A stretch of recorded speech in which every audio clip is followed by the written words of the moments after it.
What is up, my happy fruits? I have for you another NetGalley review video. This one is for a book called The Everlasting Rose by Dhonielle Clayton. It's a sequel to the first book in the series, The Bells, which I read early 2018, and I loved that book so freaking much.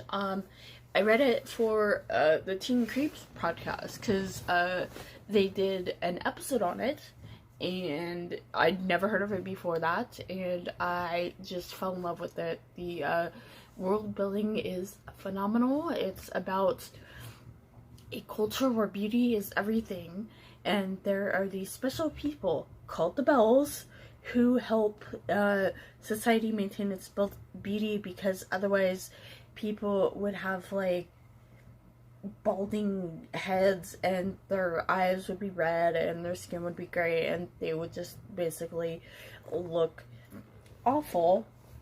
And the Bells are very sheltered. Our hero Camille, she finds out that all that glitters is not gold, and the beauty thing is not the best.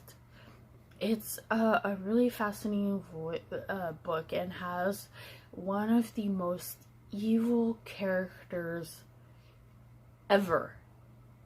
I mean, this chick is just straight up evil. I don't even want to say who it is, because like that would spoil it. But and it's the first book has got quite a bit of body horror.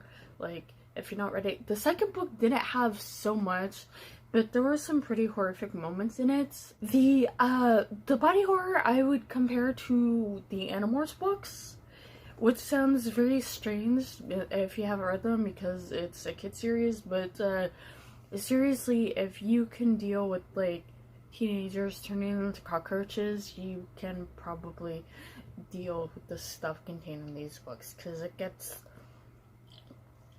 pretty gross. But yeah, so the second book,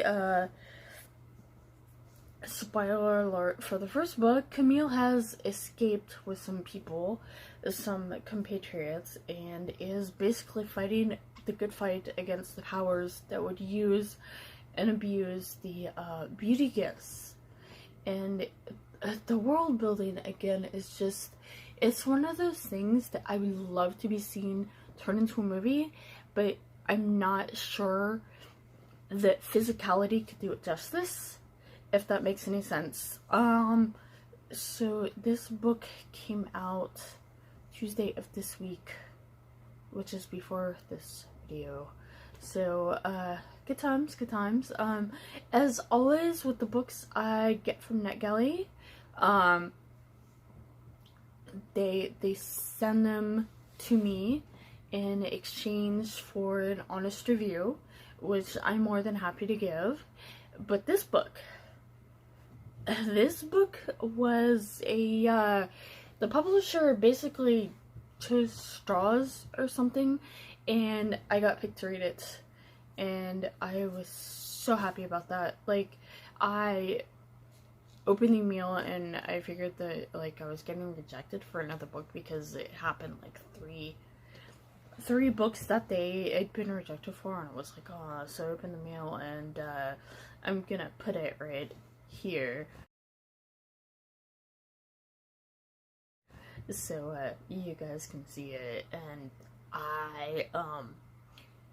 I got a little teary-eyed, honestly, because I was so excited, because I never expected that to happen, but it did, and it was a fantastic book. And if you haven't tried the series, I would strongly recommend you do so. Okay, have a happy day and keep it foodie. Thanks for watching. Bye.